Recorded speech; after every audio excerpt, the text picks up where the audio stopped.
All right, what's happening, y'all? It's your boy Rico from StreetScores, and we are here to break down a lot of information that came out today. That victory yesterday against the Dallas Cowboys couldn't have been written better by Disney, but we get even more great news preparing for the playoffs, especially injury and health-wise. Also, we have some great news for the future stadium in DC, potentially. We have updates all over the place. Also, the Washington Commanders worked out 5 players. This team seems to be getting healthy at the right time. This is a just purely positive. Everything we're going to talk about is a good thing in this video type of video, man. And I'm not just swaying it that way. We just genuinely have a lot of great news to talk about in this video. And also, trivia question before we get to the video, and I'm going to give you the answer at the end. What visiting AFC team did the Commanders beat 28-22 on kickoff weekend in 2022? I feel like that's a pretty easy question, but hey, man, that's the question that the Commanders calendar gave me. I'm going to ask it. I'm gonna give y'all the answer at the end, even though I'm pretty sure most of y'all know about it. But before we get into everything in this video, make sure you still follow that like button, still follow the subscription button, and still follow the bell next to that subscription button so you get notification each and every time I release an informative and opinion video just like this one. And y'all already know I will be live streaming this upcoming playoff game against the Tampa Bay Buccaneers, and I'm working on a big time preview video to break down why we should beat them, why we will beat them, and everything. So stay tuned for all of the updates I'm gonna give y'all throughout the week and everything. Without further ado, let's go ahead and dive into this video. Let's get it. Adam.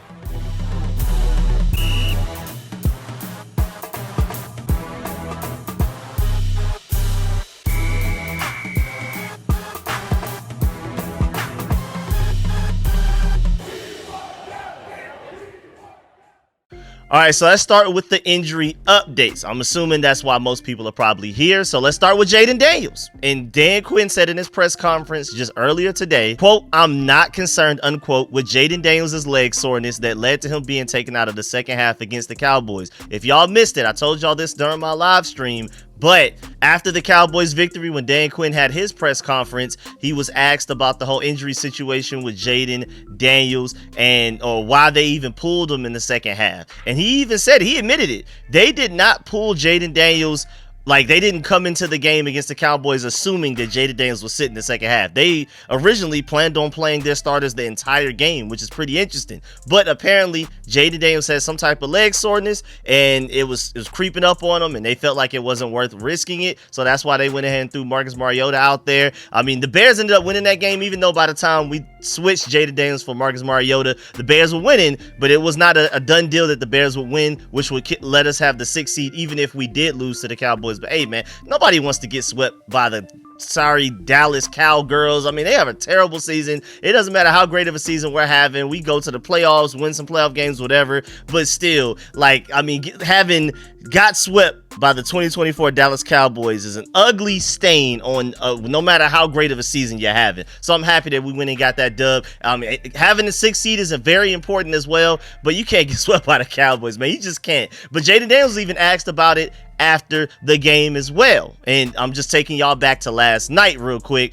He said, quote, "Just some leg soreness. At the end of the day, I respect the decision Dan Quinn and them make. Now it's about getting ready for next week," unquote. He said it's an injury issue that just suddenly came up during the game. This wasn't something that happened before the game. It happened during the game. And Jayden Daniels said that he would have continued to play had it been a playoff situation. But Dan Quinn said for that game yesterday, he knew the quarterback's legs would be a big deal in the second half, and he was right. And I guess Jayden Daniels wasn't able to go 100% with his legs and give it his all. And you saw Marcus Mariota getting a lot of yardage for us and really saving the game with his legs. Also, when Jayden Daniels was asked if the Commanders, if he would have played, if they absolutely needed him, if it was like a playoff game, he said 100%. They'd have to drag me off the field. Those were his exact quotes on that situation. So again, going back to today, Dan Quinn said he's not concerned about the injury. So I mean, I don't know if this is just coach speak, if he's just trying to make sure that the fan base doesn't panic, or he's trying not to give the Buccaneers any clues as to what may happen.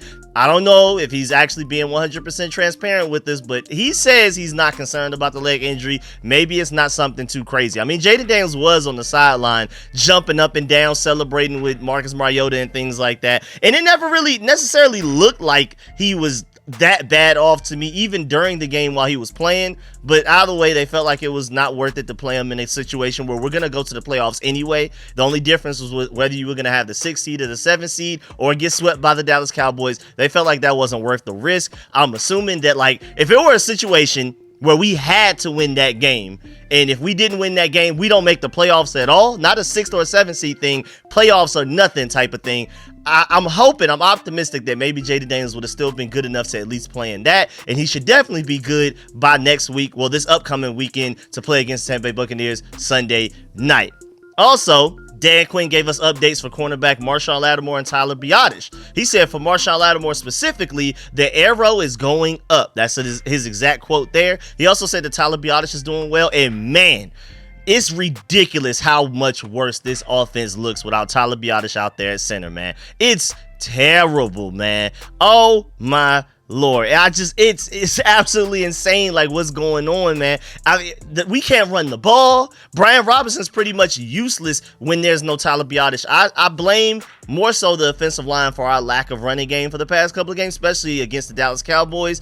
But I also feel like Brian Robinson and the running backs could do a little bit more to be a little bit better, to be a little bit more productive and efficient. But a lot of the times, it's like 2 defenders in the backfield meeting them before he even has a chance. And I feel like Michael Dieter plays a large role in that, especially up the middle. You know, Brian Robinson is an in-between the tackle type of guy. So whenever he tries to bounce things to the outside, it typically doesn't go well. So the Dallas Cowboys already knew, let's just abuse the backup center and Michael Dieter. We're also going to even move Micah Parsons inside to go up against them every now and then with random stunts, or even just lining them up there before the ball is even snapped. Let him run right past, just smooth past Michael Dieter, and then the entire play is blown up already. And again, Brian Robinson does not have the athleticism, the explosion, the speed, the quickness to bounce runs outside. That's just not his game. So the Cowboys already knew if we just stop Brian Robinson up the middle, they can't do anything. That's why Austin Eckler, even in the very limited snaps that he got, was a little bit more productive than Brian Robinson was, because he could take things to the outside. So man, we need Tyler Biadasz so that Brian Robinson can be useful. Like without Tyler Biadasz at center, Brian Robinson's almost like unplayable, essentially, is what it seems like. He's not productive. You know, at least Chris Rodriguez can break like 4 or 5 tackles in the backfield like he showed us in that Falcons game. And I still love Brian Robinson, but he's not like a running back one. We currently don't have a serious running back one on the entire roster right now. And man, having Tyler Biadasz at center, opening up those run lanes, makes everybody looks better. And then when Michael Dieter's out there, it makes everybody look worse. It's just crazy how much we need Tyler Biadasz. And speaking of needing somebody, boy, y'all already know we need Marshon Lattimore, especially since we're about to go up against Mike Evans. And if anything, if Marshon Lattimore can do anything, he can get into Mike Evans' head at the very least. So, I mean, hopefully we'll have him for that. But also, Dan Quinn said that Marshon Lattimore did some running today, and again that the arrow is pointing up. So it sounds like Marshon Lattimore should be good for this game coming up, playoff wildcard game versus the Tampa Bay Buccaneers. We'll see. Again, Tyler Biadasz, Marshon Lattimore, both starters that we need very badly. Speaking of another starter that we need, Brandon Coleman dealing with a knee injury.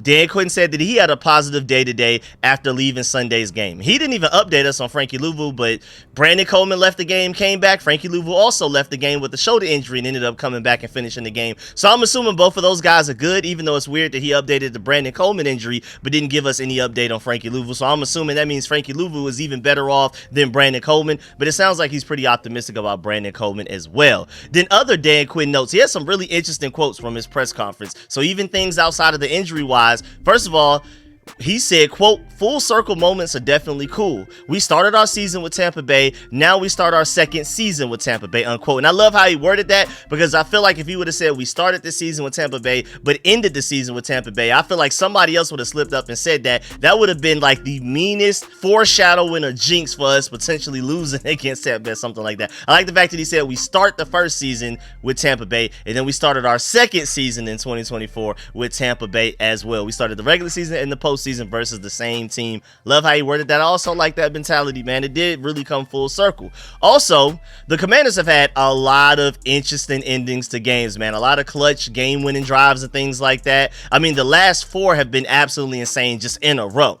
And Dan Quinn basically said that we couldn't have scripted it any better to help the team be ready for playoff matchups and madness. He said, quote, "S word gets crazy in the postseason. We like crazy. Can serve you well," unquote. So Dan Quinn Quinn and this entire team has the mentality of, hey man, we've been there, done that. We've been in the heat of the moments. We've been under the bright lights when you need it, gotta get it moments so much, especially recently, that we're probably like the hottest team coming into the playoffs, and we're the most playoff ready just off of the fact that no matter what situation we're in, we know that we really trust our guys to make plays and get it done by the end of the day. No matter how bad things look, we can will ourselves to put ourselves in position to win, and then we have a quarterback that can go out there and win you that game when you need it the most. So I love that. We have a great mentality going into the playoffs. I feel like if we did just blow out teams for the last 4 games, I mean, that would have felt nice and everything, and then we would be going into the playoffs talking about like we look like a dominant team, we're red hot because no team can mess with us right now. But I feel like the experience of being down, having to be clutch in the times that you need it the most, I feel like that's far more valuable going into these playoffs, man, because these games get real close, these games get real sticky, they get crazy. You know, the refs are gonna probably hate, they're gonna probably do their refereeing thing pretty poorly and things, so you got to be ready to account for that. I feel like if any team is mentally ready for what's about to go down in the playoffs, it's us. Also, he said that the late game heroics have really helped them build a strong sense of belief in themselves. He said, quote, to be in those kind of fights is really important, unquote, and I completely agree. He also mentioned that just because the Commanders can win close games that do come down to the wire, they don't have to. And I also love the fact that he emphasized that. Yeah, all of that experience in close games is nice, but man, we don't always have to have heart attacks in games. You know, these games don't have to go down to the wire every time. You are allowed to blow teams out if you would like to, please. Can we please play a full 4 quarters for a game? I mean, typically the first 3/4 of the season, first 2/3 at least, we were a first half team. We were like one of the best first half teams in the NFL, and our games will end up being close because we would give away the lead in the 3rd and 4th quarter, and then we had to find a way to finish it out. Lately, these past 4 or 5 weeks, we've been a terrible first half team, and then we figured out the second half. Can we please put together a full 4 quarters? I feel like I've said, even during my live stream, we can beat any team if we put together a full 4 quarters. I'm not afraid of any team in the playoffs, even the Lions, if we play a full 4 quarters at the best of our ability. Our problem is that not only can we beat any team,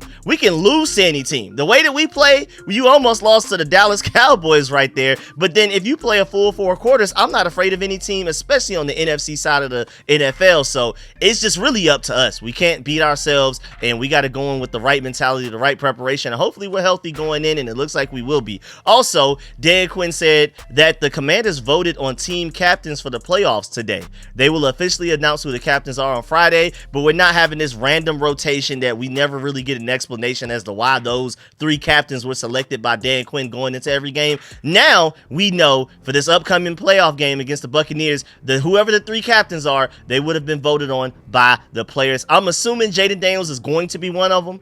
I also feel like maybe Terry McLaurin is a safe option. We'll see who the 3rd is, or maybe it won't be Terry McLaurin or Jayden Daniels. We'll see. But those are just my guesses. I feel like Jayden Daniels is the most likely. I'm probably just going to go ahead and give him a spot. I feel like Terry McLaurin the 2nd most likely, and then maybe Bobby Wagner 3rd. If I had to guess, if I had to put money on it, those would be my 3 captains going into that playoff game, but we'll see.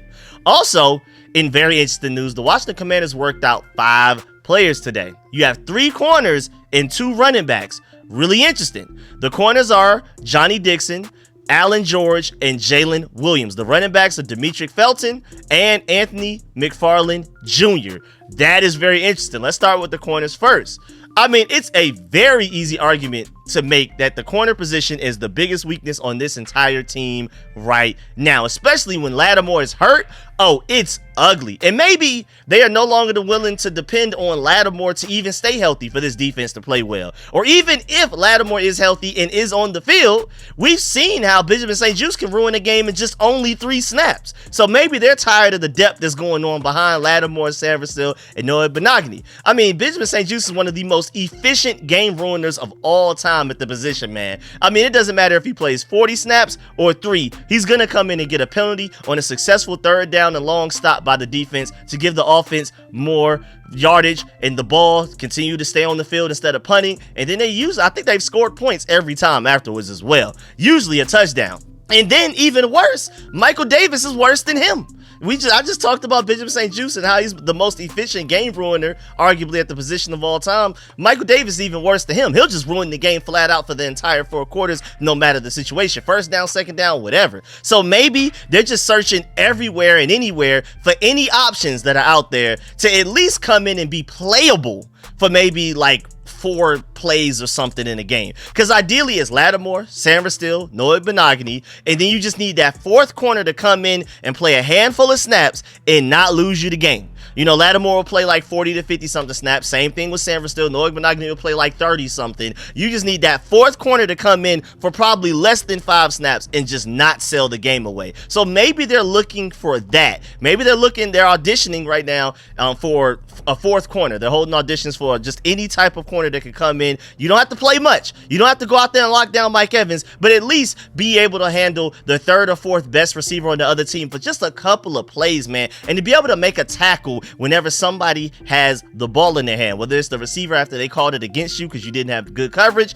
or if it's the running back coming out of the backfield off of a handoff, whatever, can you please come up and make a tackle in the open field? Because that's one thing. Benjamin St-Juste, you can make fun of him all you want. He's nowhere near as bad of a tackler as Michael Davis is. Michael Davis is the worst tackler on this entire team right now. And also, they could be looking towards the future because both Benjamin St-Juste and Michael Davis are for sure not going to be here next year. I believe both of those guys are unrestricted free agents as soon as the season is over as well. So, but even if they weren't, they're gone after this season, period. So maybe also they're trying to get like a head start on the looking for some quality cornerback depth for the future, like 2025 and beyond. And maybe they'll bring one of these guys, they'll sign them to the practice squad, get good looks at them even before the 2025 offseason starts for us. Hopefully we go far in the playoffs. We get a lot of chances to see them in practice. We'll see them. And then running back is interesting as well, because I honestly feel like it's more of an offensive line problem, like I talked about earlier, with blocking more so than the running backs not running the ball very well. I feel like it's a mix of both. I'm not alleviating any blame from the running backs at all, but I feel like it's more so an offensive line problem, more so specifically a Tyler Biadasz being hurt problem. But maybe Brian Robinson is hurt worse than we thought or something like that, or maybe Eckler is less ready than we thought or something, because if anything, I feel like Jeremy McNichols and especially Chris Rodriguez deserve even more carries than they've been getting. And that's four running backs right there already, and you typically only have like 3 active on game days, only 3 of them that are even like able to play in a game.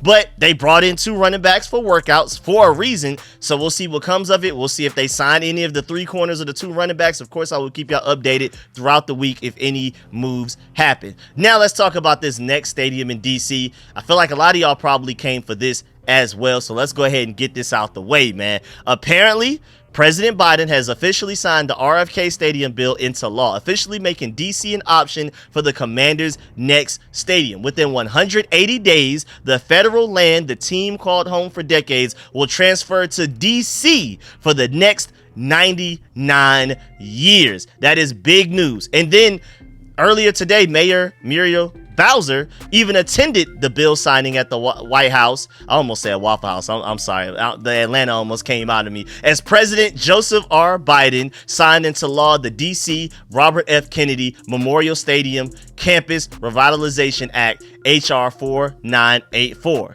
And then Mayor Bowser also released the following statement. She said, "It is a good day for DC when we finally have control of our own destiny at the RFK campus. We are ready and optimistic about unlocking the full potential of this space, and with more than 170 acres of land, we can do it all, delivering housing and economic opportunity, green space, recreation, sports, and more. This moment is the result of years of tireless and strategic advocacy, extraordinary collaboration, and bipartisan leadership. We extend our gratitude to President Biden, Representative James Comer, and Representative Eleanor Holmes Norton for their crucial support in ensuring the bill's success." And just real quick, from an article written by AJ Perez of Front Office Sports, and I'm just going to like the last third of the article about, he said from July of 2023, when Delegate Eleanor Holmes Norton and Rep. James Comer introduced the House bill, through the final hours before the Senate closed out the 118th Congress, the bill had a tremendous lobbying effort behind it. Commanders majority owner Josh Harris and others within ownership and NFL Commissioner Roger Goodell went to Capitol Hill in early December to talk up the bill as part of the push to get the bill through. Washington Mayor Bowser, one of the bill's biggest proponents, told Fox 5 DC that a stadium on the RFK site could be completed completed before the Commanders' goal to have a replacement for Northwest Stadium ready open by the start of the 2030 season. So she's hoping that it could be done before we even have to find a new stadium in 2030. We'll see though. The next step in the process would be for DC and the Commanders to agree on the framework of a deal. That's the reason why I'm reading this to y'all. What's next? Every time I'm giving y'all stadium updates, I try to find out, okay, what's the next part that we're waiting for? With DC already committed to spending $515 million over the next 3 years to upgrade Capital One Arena, where the Wizards and Capitals play, more public money going to a Commander Stadium will likely have at least some pushback from members of the DC Council. Meanwhile, Maryland lawmakers, some of whom slowed the bill's passage, of course, are expected to mount an effort to keep the team in the state. They want to keep it in Maryland, of course. The Commanders own both the stadium and the 200 acres it sits on in Landover, Maryland, and Maryland Governor Wes Moore has pushed for the team's next stadium to be built right next to the existing one. We're not afraid of competition, and we believe that we can continue to build on decades of partnership with the team here in Maryland, Moore said in a statement back in December 17th. We are confident that Landover is still the best path to a new stadium for the Washington Commanders, unquote. And to finish up the article, as part of the negotiations, remember the Commanders had to agree to ease the pain of any potential departure. The team agreed to cover the cost of destroying the stadium if it comes to that and invest in development projects on the Landover site. Moore signed the agreement with the franchise shortly before Christmas. And then also, before we get up out of here, shouts out to my dog Mark Bullock, because he brings up some good points. He tweeted, "It does feel very weird to be looking at Twitter today and looking at the teams firing head coaches and GMs and not seeing Washington involved. It's even weirder to think that opposing teams might try and hire guys from Washington. We're on the other side of this whole thing. The tables have completely turned. We are not the ones firing head coaches, GMs, front office members, coaching staff, and things like that, and trying to steal them from other teams. It's the exact opposite. We're good with what we got. Everybody's trying to take from us. Cliff Kingsbury, people trying to steal him and interview him at different teams and things like that. And speaking of teams trying to steal Cliff Kingsbury, shouts out to Deanna Rossini for pointing out the fact that Chicago Bears have put in formal request to interview Lions defensive coordinator Aaron Glenn, Lions defensive coordinator Ben Johnson, and Dolphins defensive coordinator Anthony Weaver. Do those three names sound very familiar to you? Well, shouts out to Mark Bullock for pointing out the fact that the Bears interviewing the same exact candidates that the Commanders interviewed a year ago is very funny, especially after all of the trash talk from the Bears fans this year. They've been talking crazy leading up to before we went ahead and beat them with that Hail Mary pass. And even after then, they still keep calling our season a fluke, even though they've been terrible and things like that. This season, they finally won a game. Y'all know, just yesterday, that was their first time winning the game since they lost to us. They were 4-2, went into the bye week, then we Hail Married them. They lost every game since until this final game of the regular season, so they have no room to talk. But it's even worse now that they were making fun of us for the hires that we made, and then they're interviewing the exact same guys that we interviewed last year in Aaron Glenn, Ben Johnson, and Anthony Weaver, and they're trying to steal our offensive coordinator Cliff Kingsbury from us. I remember they were making fun of us for hiring Cliff Kingsbury. Now they want him as a head coach when we had him as an offensive coordinator. That's crazy. Also, shouts out to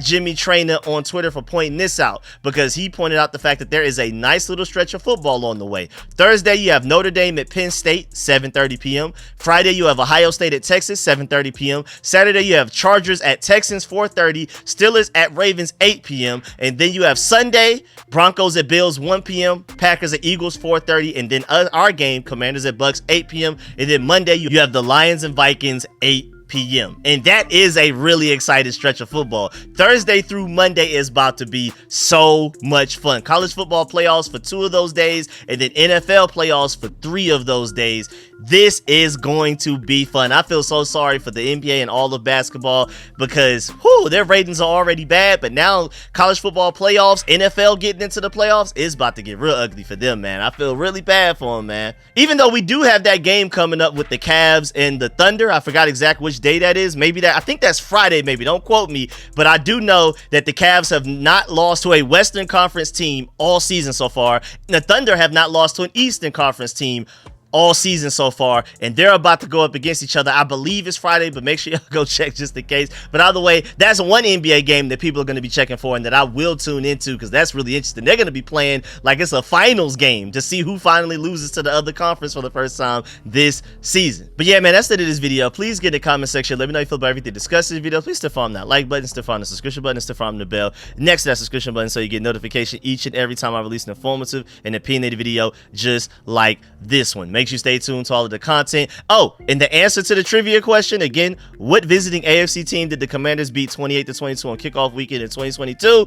Just to let you know, that was the Jacksonville Jaguars. Again, I felt like that was a pretty easy trivia question, but again, my grandma gave me this calendar, and we're going to read off every fact or every trivia question every single video, because y'all know my goal is to make a video every single day for the entire year, or even some days multiple videos in a day. So make sure y'all stay tuned. I'm gonna keep hitting y'all with this trivia. This is the January 6th trivia of 2025. And also, of course, make sure you do not leave this video without leaving a like, and of course let me know in the videos in the comment section how you feel about everything, like the injury situation, Marshall Lattimore, Jayden Daniels. Do you feel like they're downplaying the injuries and they're worse than what we thought, or do you actually believe Dan Quinn and think that he's being fully transparent where we don't have to worry about Jayden Daniels nor Tyler Biadasz nor Marshawn Lattimore, Brandon Coleman? Everybody should be good to go, and this may be like arguably one of the healthiest teams we've had all season going into this playoff game. Also, let me know how you feel about the new stadium bill and everything like that. Let me know if you agree with my point where you feel like it's more offensive line than running back as far as our running issues go. I'm planning on doing a film session for that before the Buccaneers game to show y'all whose fault it is. We're going to keep like a counter. Running back fault, offensive line fault, maybe play calling's fault as well. Like, we'll keep like a tracker to see by the end of the day whose fault is it the most while we're not running the ball very well. Also, let me know how you feel about the 5 players we worked out and what's that mean, because 3 corners, 2 running backs. Let me know what you feel like the Commanders coaches have planned for us. Let me know how you feel about the stadium in DC being an even more realistic option by the day. Let me know how you feel about all of that. I really appreciate y'all. I'm gonna catch y'all later. I'm out.